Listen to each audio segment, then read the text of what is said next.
I want to thank everyone for coming. Thank you, Matthew, and the library for hosting. This is actually a great event. So I appreciate you doing it.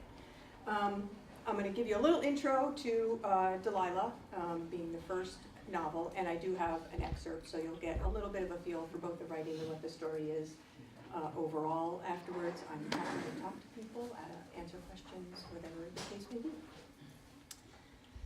be. On a rainy afternoon, a young woman named Delilah steps off a bus out of her past and into the lives of a small New England town. Full of haunting shadows and a quiet charm, she's an unwitting catalyst to those around her.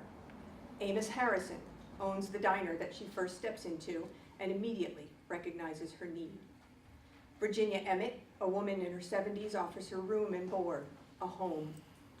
And Harold Reinman, a young man in his 20s, forever damaged by childhood abuse, and who communicates through quotes from books and poems. There's a kinship there. But as strangers become friends and family, as Delilah begins to live her life free of familiar shadows, something is coming. And as her past collides with her present, the only question is, what will remain? That is Delilah of Sun-Hatted Swans, and this excerpt is a moment between Amos and Delilah, who, in spite of perhaps a fatherly relationship, comes to care for her a great deal, and in return. So she comes to his diner often, almost daily, starts her day with coffee and conversation. So this is just a moment between the two of them. And I'll let that go on.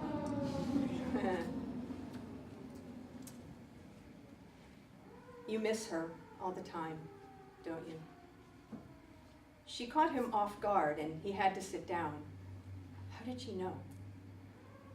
Delilah read the panicked, bewildered look on Amos's face and smiled, nodding to a framed photograph sitting beside the cash register. Virginia told me, I'm sorry if I've broken any confidence in any way.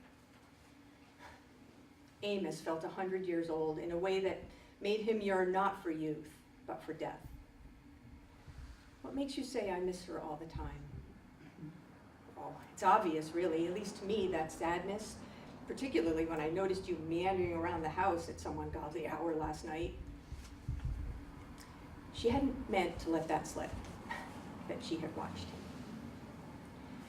Amos stared at her radiant hair, eyes both childish and ancient at the same time. He nearly laughed. The more he knew her, the less he seemed to know. You aren't going to tell me that you had any reason to know that kind of walk, are you?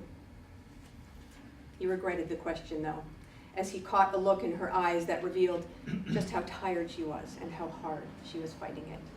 She seemed to carry thoughts far too weighty, and the energy it took to own them was draining. Nope, as a matter of fact, I'm not going to tell you anything. What do you think about that? She cocked one eyebrow playfully, trying to fight the painful squeeze in her heart. Not quite the answer I was looking for. Well, then you should be more careful with your questions. She rose from her stool and started to reach into the pocket of her jeans. The pressure in the store seemed to suddenly rise, and Delilah felt her lungs tighten. She needed to leave before it crushed her. You know, if you're fishing for money to pay for that coffee, forget it, Amos said. It's on the house, for the company and for chasing away the shadows. My pleasure, Amos. It's always my pleasure. She disappeared out the door into a blasting ray of early morning sunshine that promised to set the world on glorious, purifying fire. And as soon as she was clear of the door and out of Amos's view, she ran. She ran hard, past a handful of boys outside the newsstand, stolen cigarettes cupped in their hands, past Harold Reinman, slowly lumbering down Main Street, an armload of books cradled before him, across the parking lot, behind the gas station where she stumbled on the curb, twisting her ankle, and into the thicket of woods beyond. She ran through the underbrush and up the rocky incline of the hill, pushing complaining muscles, leaping fallen trees and gullies until she came out on the other side of the woods, on a peak of the hill overlooking the railroad tracks. And there she stopped, collapsing on a small log on the edge of the hill, her lungs straining, her pulse thundering in her temples, and she cried. She cried for Amos and his long nights of dark loneliness. She cried for herself, for all things gone, never to be recovered. And she cried for a world full of empty, lost souls with hearts left fragile by hurt or loss, but too frightened to admit it, to reach out to one another and hold on. And when the train came speeding by, blowing its whistle into the quiet, clear morning, Delilah raised her voice along with it as loud and as long as she could, pushing it out from some internal depth until her breathlessness dissolved into fits of uncertain laughter, as though all the demons that had nestled within her throughout the night had been cast out on her primal, mournful howl, exorcised. Then she fell back on a patch of grass, watching pale wisps of clouds, vaporous sheer curtains draped over a palette of blue, and she closed her eyes. If there could be no peace, perhaps, at least, there could be rest. Perhaps.